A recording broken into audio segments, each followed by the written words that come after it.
காய்கறி விலை எல்லாமே இந்த வருடத்தில் வந்து கம்மியாக இருக்குது. எப்படின்னு கேட்டிங்கன்னா, காய்கறி நிறைய வருது. போன வாட்டி வெயில் காலத்தில் கொஞ்சம் குறைவாக வந்ததுனால அதிக ரேட்டு வந்தது.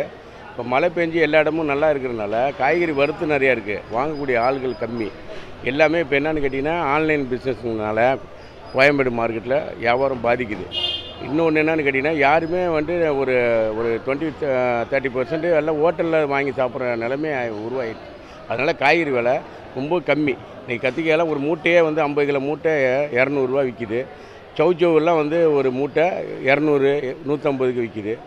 பாக்கி பீன்ஸ் மட்டும்தான் கொஞ்சம் விலை கூட 60 ரூபா ஹோல்சேலில் விலை. மற்றபடி இது பீட்ரூட்டு, அவரைக்காய் இதெல்லாம் மூட்டை கணக்கு எடுத்தாக்கா ரொம்ப விலை கம்மியாக போயிட்டுருக்கு. ஏன்னு கேட்டால் வாங்குறதுக்கு எங்களுக்கு வந்து வியாபாரமும் கம்மி. இப்போ ஸ்கூலில் எக்ஸாம் நடக்குது.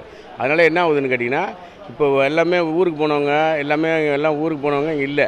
அதனால் காய்கறி வாங்குறவங்களும் இப்போ கம்மியாகி போச்சு. ஆனால் காய்கறி நிறைய வருதுனால அது கீழே வேஸ்ட்டாக விவசாயிகளுக்கு தான் ரொம்ப பாதிக்கப்படுற மாதிரி ஒரு சூழ்நிலை. இன்றைக்கி கோஸ் மூட்டையெல்லாம் 200 விற்கிது.